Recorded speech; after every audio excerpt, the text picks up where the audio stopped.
987 dealership groups opened their mail recently and found a letter from the Federal Trade Commission. The letter matters. But the part that should hold your attention isn't the warning itself. It's the quiet admission buried inside it, that the thing being warned against has been running in the open at scale for years.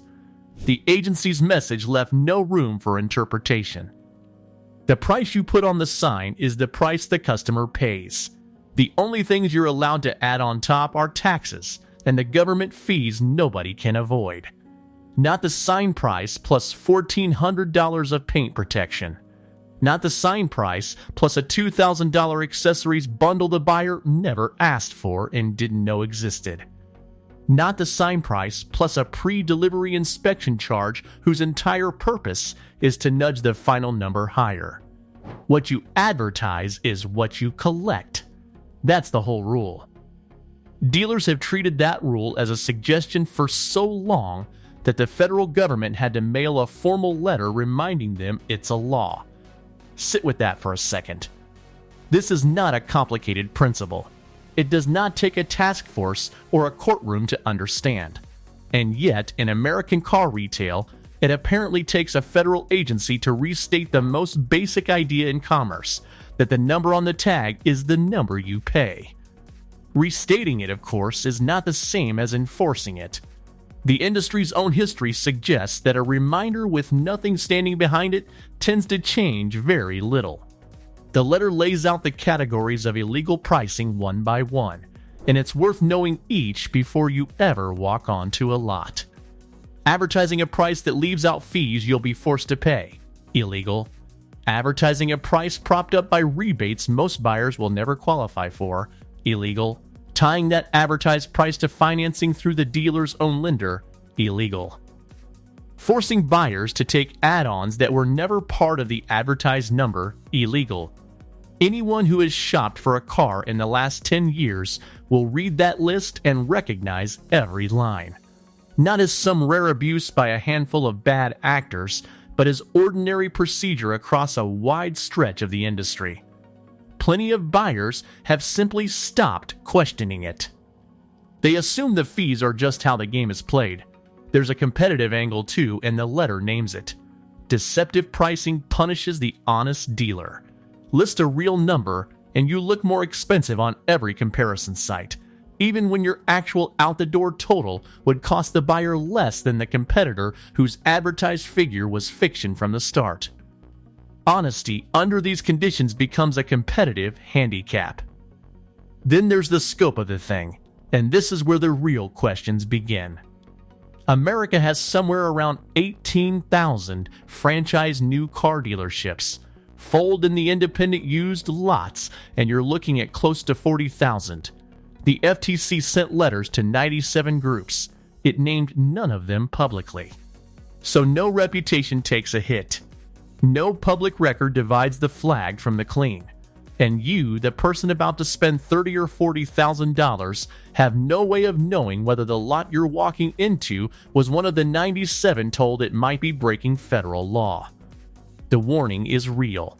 The industry knows it went out. But the one piece of information that might actually change how you size up a dealership before you open the door stays locked away from you. For a step that at least confirms the government is paying attention, that's a serious limitation. The reason the warning was needed in the first place, and the reason careful people aren't throwing a party over it, sits in the enforcement record. The FTC's ban on deceptive practices has covered car dealers the entire time these tactics took root and became normal. State consumer protection laws have outlawed false advertising in vehicle sales for decades in nearly every jurisdiction. Real cases have been brought. Real judgments have landed. Dealers in Maryland, Illinois, and Texas have walked into genuine legal trouble. And still, all of it played out against an industry that mostly carried on exactly as before. The odds of getting hit in any given year stayed low enough that hidden fees remained the more profitable bet. Run the math the way a dealer runs it. Stack $3,000 to $5,000 in undisclosed fees onto a few hundred deals a year, and you've generated serious money. Look at it from the buyer's side and the same numbers land differently. $3,000 is a year of insurance, or a set of tires every year for the life of the car, or the difference between a payment you can carry and one you can't. The dealer treats it as a rounding error spread across a busy month. You carry it for 60 months. That mismatch between what the fee means to the lot and what it means to the household signing for it is the entire business model. Now spread the expected cost of enforcement across 40,000 operators, and it lands far below what those fees bring in. The arithmetic only flips when enforcement gets common enough and the penalties grow large enough that lying about price stops paying. 97 letters to unnamed recipients don't move that arithmetic an inch. What moves it is public action against named dealers, fines scaled to how many deceptive deals actually happened, and a regulator present enough that no operator can quietly assume it will never knock on his door, until getting caught costs more than the revenue from not getting caught. The incentive sits precisely where it has always sat. There's a whole dimension the FTC letter doesn't touch, and the silence there matters as much as anything it says. The big automotive listing sites charge dealers steep monthly fees to post inventory. Millions of buyers treat those listings as real prices and build their comparisons around them. A large share of that inventory leaves out mandatory add-ons, omits dealer fees, or reflects financing arrangements that vanish the instant you show up with your own bank. The honest dealer who posts a true price is once again the one at a disadvantage. His accurate figure looks higher than the strategic fiction a competitor posted right beside it on the same page. You see the honest number sitting next to the dishonest one, and the dishonest one wins the click every time. Ask yourself what reason a platform has to police pricing when its entire revenue depends on dealers continuing to advertise. The answer has held steady for years. Transparent pricing hasn't become the norm on the sites where most people begin their search, because enforcing it would cost those sites money, and not one of them has volunteered to eat that cost. Letters going to the dealers while the platforms that distribute the deceptive numbers face no equivalent pressure leaves the machine fully intact. It's like telling someone to stop printing counterfeit bills while leaving every store that happily accepts them completely alone. The review scores make it worse because they manufacture a false sense of safety. A dealership that bakes undisclosed fees into every single transaction can still hold a 4 or 5 star rating. Reviews measure the feeling of the visit, whether you were treated with respect, whether the car showed up clean, whether the salesperson called you back. Those things drive ratings far more than whether the price you signed matched the price you saw online. Plenty of buyers who got overcharged through hidden add-ons never noticed the gap afterward. Some clawed a fee or two back and drove off feeling like they'd won. Others figured the extra charges were standard everywhere, and at a lot of dealerships they essentially are. None of that produces a review warning the next person about pricing honesty. So a lot can carry a near-perfect score while running practices the FTC would call flatly deceptive. The ratings were built to measure customer service, and they do that job reasonably well. They were never built to measure pricing honesty, and it shows. This is the layered problem the letter is up against. The deception happens at the dealership. It gets carried to buyers by platforms that profit from the traffic it pulls in. And it disappears from the review record, because the review record was never designed to catch it. Each layer provides cover for the next. A letter aimed at one of them leaves the other two humming along underneath, untouched. Here's the part you can actually act on. And you can prove the whole pattern to yourself in about 10 minutes. Open any major listing site. Pick a vehicle at a dealership you've never set foot in. Note the price on the screen. Then email the dealership and ask for a complete out-the-door quote. Every fee, every add-on, every mandatory item broken out line by line. At a meaningful share of dealerships, The distance between those two numbers will confirm exactly what the FTC described, and it will do it consistently enough that you're looking at a system, not an accident. Run that test before you ever drive to a lot, because the result tells you more about how a place operates than any star rating on any platform currently can. And pay attention to how they answer as much as to what they answer. A dealership that sends back a clean, itemized number within the hour is one kind of operation. A dealership that replies with a question instead of a figure, that wants to know your timeline, your trade, your credit, before it'll commit to anything in writing, is a different kind of operation. And it's showing you exactly how the conversation will go once you're sitting in the chair. The reply is the audition. You're just watching it from somewhere safe. There's a parallel problem that almost never gets connected to the pricing conversation, and it should. Manufacturers are locking down diagnostic software and proprietary vehicle data, and the effect is to funnel repair money toward dealership service departments. Independent shops are being pushed out of jobs they handled without trouble for years.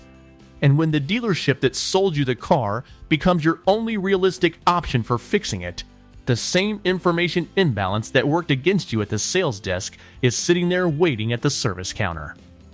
The FTC training its attention on advertised sale prices is a fair place to start.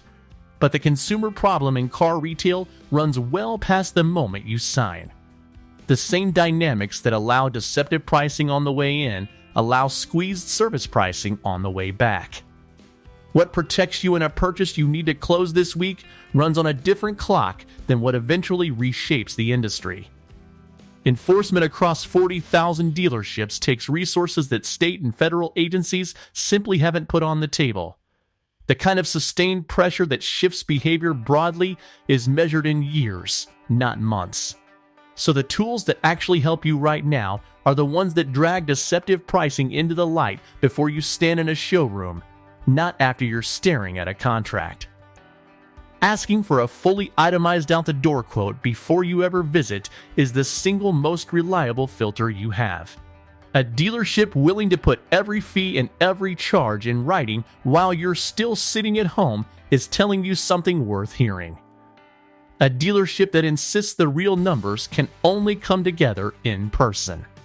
Or that full pricing depends on talking through your financing first is also telling you something, and that something deserves real weight before you waste the drive. Treat the listed price on a marketplace site as a starting point for research and nothing more, because under the current structure, it frequently isn't a real offer at all. Treating it like one is how buyers end up across the desk from a finance manager, looking at a contract that bears no resemblance to the number that pulled them through the door. A newer kind of dealer review tool, the kind that tracks out the door quotes instead of customer satisfaction surveys, is starting to change what you can know before you commit. The gap between a 4-star score based on friendliness and an assessment based on whether the final price matched the advertised one is enormous. Those tools give you a way to spot the difference before it costs you $4,000 you never planned to spend.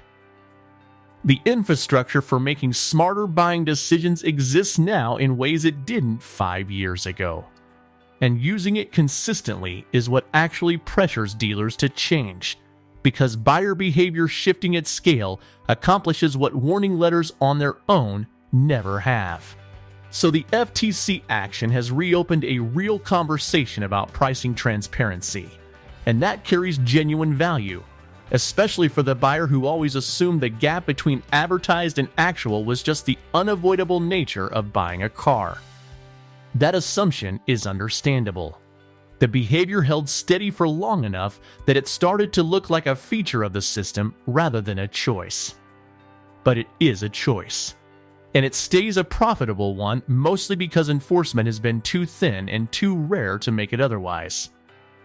The conversation matters even if the letter, on its own, doesn't change the math for most operators. The demand for honest pricing exists. It always has. The tools for finding the dealers who operate that way are better now than they've ever been. A buyer who understands how the system actually works can protect himself far more effectively than the system was ever built to allow. The infrastructure for transparent car buying is here. Dealers willing to work that way have always existed, side by side with the ones who won't. What the industry has never produced on its own, without outside pressure, is a market where the honest price is the default instead of the exception you have to go hunting for. The 97 letters say the federal government now considers that default long overdue. What happens over the next several months will tell you whether the other 39,903 dealerships have any real reason to change their approach, and whether the buyers on the wrong side of this broken system finally have something with actual teeth working in their favor.